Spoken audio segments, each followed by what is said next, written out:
करीब 110 साल पहले इटली के रोम शहर से जेनेटी नाम की एक ट्रेन चलती है। एक नई नवेली ट्रेन जिसे पहली बार पटरियों पर लाया गया था। अब क्योंकि इस ट्रेन का ये पहला ट्रायल था तो इसे यादगार बनाने और अपनी ट्रेन का प्रचार करने के लिए कंपनी फ्री ट्रायल देती है और 100 ऐसे यात्रियों को चुनती है जिन्हें इस ट्रेन पर फ्री यात्रा करने का मौका दिया जाता है। फ्री खाने पीने से लेकर गंतव्य तक जाना और फिर यात्रियों को वापस भी लाना, सब कुछ इस ट्रेन में फ्री था। 100 यात्रियों और 6 स्टाफ मेंबर सहित कुल 106 लोगों वाली इस ट्रेन में एक इंजन और 3 डिब्बे लगे हुए थे। ये ट्रेन रोम से रवाना होती है और इस तरह एक यादगार यात्रा की शुरुआत हो जाती है। कुछ घंटों का समय बीतता है और एक ठीक ठाक दूरी भी तय हो जाती है। ट्रेन के बाहर और भीतर सब कुछ बढ़िया चल रहा होता है क्योंकि एक तो पहली यात्रा और ऊपर से वो भी फ्री ट्रायल। ऐसे में ट्रेन में मौजूद सभी यात्री बेहद खुश होते हैं। वहीं ट्रेन का स्टाफ भी लोगों की भरपूर सेवा करता है। जेनेटी नाम की ये ट्रेन अपने गंतव्य की ओर तेजी से आगे बढ़ती जाती है, जिसे जाते हुए कई लोगों ने अपनी आंखों से भी देखा था।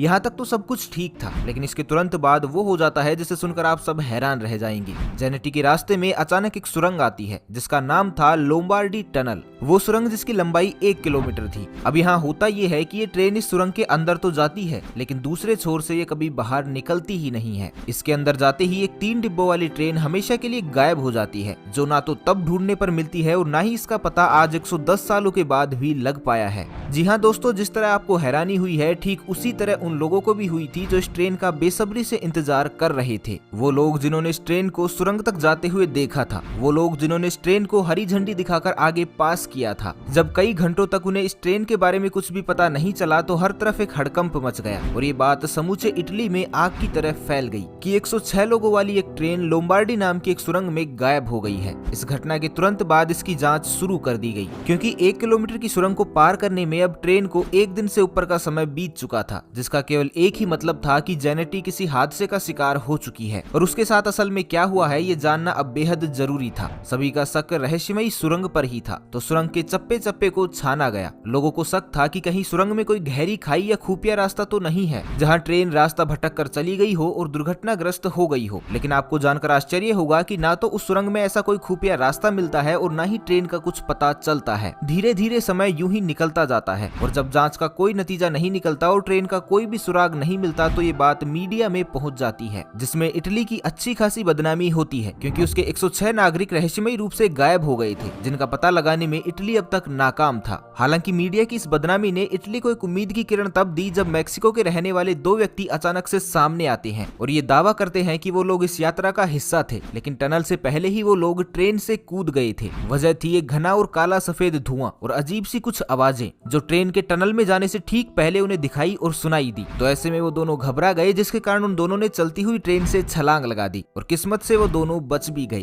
क्योंकि धुएं के चलते ड्राइवर ने ट्रेन की स्पीड को कम कर दिया था। हालांकि वो लोग कूदने में तो कामयाब जरूर हुए थे, लेकिन इसके चलते उन्हें काफी चोटें भी आई और ये कई घंटों तक वहां बेहोश भी पड़े रहे, जिसकी वजह से उन्हें कुछ भी मालूम नहीं था कि उस ट्रेन के साथ क्या हुआ। बाद में इस दावे की जांच हुई, लेकिन कोई भी सुराग हाथ नहीं लगा क्योंकि उन दोनों व्यक्तियों की मानसिक हालत बिल्कुल भी ठीक नहीं थी। ऐसे में उनकी बात का भरोसा करना जांचकर्ताओं को और भी अंधेरे में डाल रहा था। लेकिन इसके कुछ ही दिनों बाद एक ऐसा दावा पेश किया गया जिसने सबको हैरानी में डाल दिया। ये दावा था मैक्सिको के एक डॉक्टर का, जिन्होंने बताया कि उनके पास हादसे के कुछ ही समय बाद 104 मरीज एक साथ लाए गए थे। डॉक्टर के अनुसार वो सभी मानसिक रोगी थे जिनकी हरकतें और बातें दोनों ही बड़ी अजीब थी। उस डॉक्टर ने उनसे ये जानने की कोशिश भी की कि उनके साथ क्या हुआ था, उनकी ये हालत किसने और कैसे की, लेकिन वो लोग उसे कुछ भी नहीं बता पाए। इस दावे पर इटली भरोसा करना तो चाहता था, लेकिन इस दावे की कड़ियां कहीं ना कहीं कमजोर थी। हालांकि 104 मरीज और 2 मैक्सिकन यात्रियों को मिला लिया जाए तो ये कुल संख्या 106 ही बनती थी। लेकिन जब उस महिला डॉक्टर ने ये बताया कि वो सभी इलाज के बाद कहां गायब हो गई, ये किसी को भी नहीं पता, तो इस दावे को भी सिरे से नकार ही दिया गया। हालांकि महिला डॉक्टर ने यह भी बताया था कि वो सभी एक ही जैसी भाषा का प्रयोग कर रहे थे, जो इस ओर इशारा कर रहा था कि वो सभी इटली के ही थे। लेकिन ये दावा भी काफी नहीं था कि इस बात पर यकीन किया जाए कि वो सभी जेनेटी के ही यात्री थे, क्योंकि इस दावे की सबसे कमजोर कड़ी यही थी कि 104 मरीज एक साथ मिलते हैं और फिर गायब भी एक साथ ही हो जाते हैं।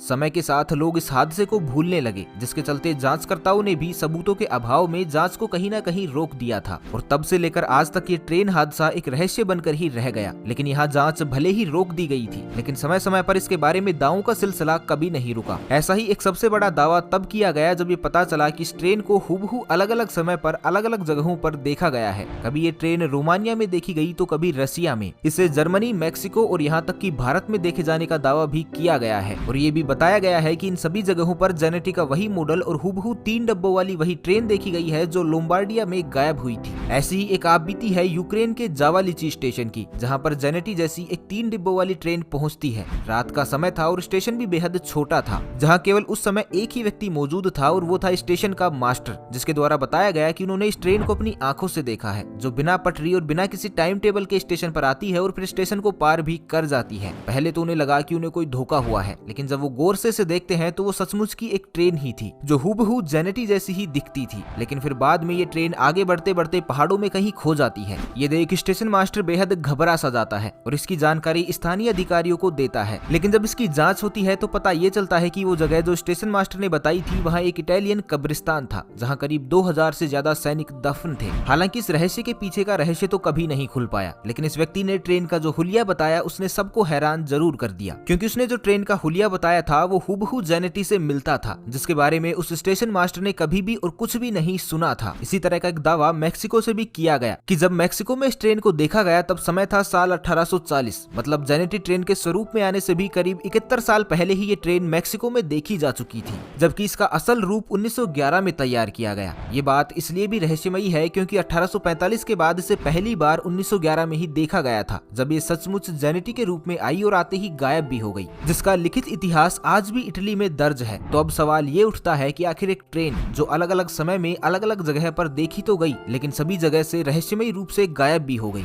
इसका रहस्य आखिर क्या है? इसकी ठोस जानकारी तो आज तक किसी के पास भी नहीं है। लेकिन कहा यह जाता है कि ये ट्रेन जेनेटी जब सुरंग में गई थी तो ये एक तरह की टाइम मशीन या टाइम लूप में चली गई थी और समय यात्रा पर निकल पड़ी। आसान भाषा में कहीं तो साल 1911 से निकलकर ये ट्रेन किसी और समय जैसे साल 1845 या फिर किसी दूसरे समय काल में पहुंच जाती है। यही कारण है कि ये कभी रसिया में तो कभी रोमानिया में दिखाई देती है। हालांकि इस तथ्य पर इतनी आसानी से भरोसा तो नहीं होता, लेकिन जब इस रहस्यमयी ट्रेन को इस तरह से देखा जाता है कि ट्रेन का निर्माण 1911 में हुआ, इसे बनाने वाली कंपनी जेनेटी थी, इसकी पहली यात्रा और इसका टनल के भीतर जाना सब कुछ दस्तावेजों के तौर पर आज भी इटली में मौजूद है। और तो और इसका लोम्बार्डिया सुरंग के अंदर से लापता हो जाना, ये सभी बातें सच है। ऐसे में यही ख्याल आता है कि इस ट्रेन को या तो जमीन खा गई या फिर आसमान निगल गया। एक समूची ट्रेन जिसके सभी रिकॉर्ड आज भी मौजूद हैं, वो आखिर कभी मिली क्यों नहीं? और तो और अलग अलग समय में दुनिया के अनेक हिस्सों में इसके दिखाई देने के सबूत भी मौजूद हैं। तो कहीं ना कहीं ये रहस्य इस ओर इशारा तो जरूर करता है कि ये ट्रेन किसी टाइम लूप में फंस चुकी थी, जिसके चलते ये आज भी समय यात्रा पर निकली हुई है, जो कभी समय में पीछे चली जाती है तो कभी समय से आगे निकल जाती है।